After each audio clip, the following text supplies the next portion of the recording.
उद्योग क्षेत्रामध्ये शिरलेली दादागिरी, पुण्याच्या विकासामधला अडथळा, अजित पवार पालकमंत्री असलेल्या पुण्यामध्ये फडणवीसांचं मोठं विधान, तर उद्योगांना अडथळा आणणाऱ्यांवरती मकोका लावण्याच्या सूचना, अजित पवारांची प्रतिक्रिया. परप्रांतीयांना मराठी शिकवण्याऐवजी मराठी मुलांना हिंदी शिकवण्याचा मुख्यमंत्र्यांचा अट्टहास का? शेकापच्या मंचावरून राज ठाकरेंचा सवाल.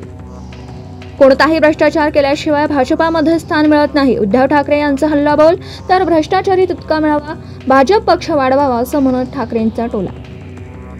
शिवछत्रपतींची राजधानी रायगडमध्ये सर्वाधिक डान्स बार कसे? राज ठाकरे यांचा सवाल, तर पार्टनर करण्याच्या अटीवरच जमिनी विकायच्या, शेतकऱ्यांना सल्ला. मालेगाव बॉम्बस्फोटाच्या तपासाच्या वेळी मोदींचं नाव घेण्यासाठी दबाव टाकला, माजी खासदार साध्वी प्रज्ञासिंग ठाकूर यांचा दावा. सनातन दहशतवाद असा शब्दप्रयोग करणाऱ्या पृथ्वीराज चव्हाण यांच्या विरोधामध्ये शिवसेनेचा मोर्चा. मुंबईच्या टिळक भवनापर्यंत पोहोचण्याच्या आधीच पोलिसांनी मोर्चा अडवला. ज्येष्ठ नेते शरद पवार यांचा मुख्यमंत्री फडणवीसांना फोन. पुण्याच्या यवतमधल्या तणावावरती चर्चा. सामाजिक वातावरण बिघडू नये यासाठी उपाययोजना करण्याची मागणी. यवतमधल्या तणावावरून विरोधकांचा हल्लाबोल. महाराष्ट्रामध्ये दंगली घडविण्याचा सत्ताधाऱ्यांच्या सुपाऱ्या. राऊतांचा हल्लाबोल. बाहेरून दौंडमध्ये येऊन गडबड करणाऱ्यांचा निषेध. सुप्रिया सुळेंचं टीकास्त्र.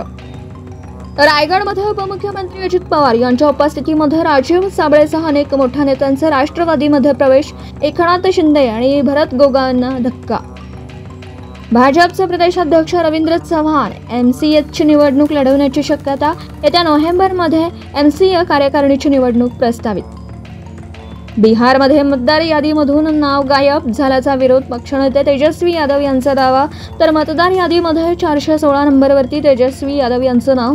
तेजस्वी यादवांचा दावा खोडसाळपणाचा असल्याचं निवडणूक आयोगाचं स्पष्टीकरण.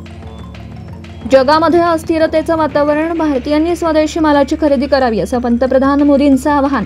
25% डारी लागणाऱ्या अमेरिकेला मोदींनी दिला संदेश. माजी पंतप्रधान देवेगौडांचा नातू प्रज्वल रेवणाला जन्मठेपेची शिक्षा. 47 वर्ष मोलकरणीवरती बलात्काराचा आरोप सिद्ध. जन्मठेपेच्या शिक्षेसह 5 लाखांचा दंड.